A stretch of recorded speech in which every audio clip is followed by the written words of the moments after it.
kain guys.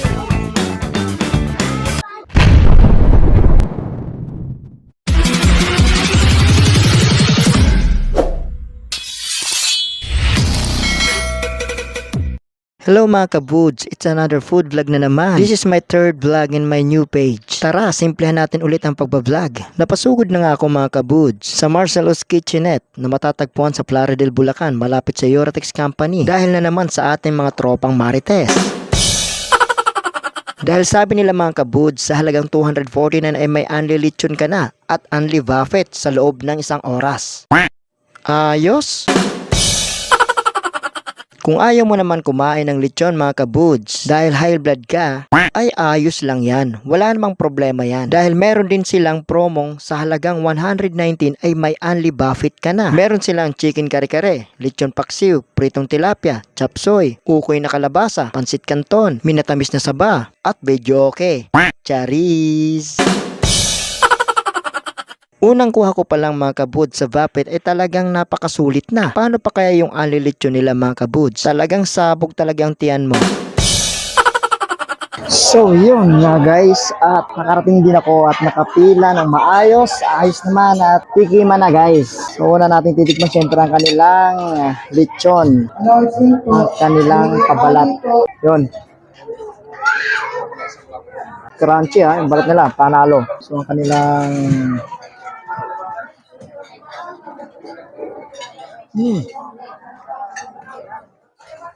panalo. Nanunod yung lasa. Unang kagat ng okoy na kalabasa ay ang sarap.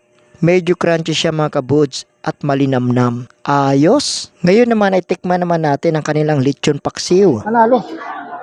Sulit yung baba nyo guys. Syempre mga kabuds ay tikman na rin natin ang kanilang pansit canton. Masarap yung pagkaluto ng kanton. Tikman na rin natin mga kabuds ang kanilang chapsoy. Panalo. May isda rin sila guys. Mga hindi naman mahilig sa mga karne, meron din sila dito isda. May gulay, may pansit canton. Pero kung pupunta ka dito talaga, yung mga mahilig talaga sa lechon. Kasi anli to guys. Anli yung lechon nila. Syempre mga kabuds ay tinikman ko na rin ang kanilang chicken kare-kare. Panalo. Imagine 30 kilometers na binay ko. Grabe makapunta lang dito. Pero sulit. Grabe. Dessert. Panalo, matamis. Talagang yung umay mo, matatanggal. Chibuga na!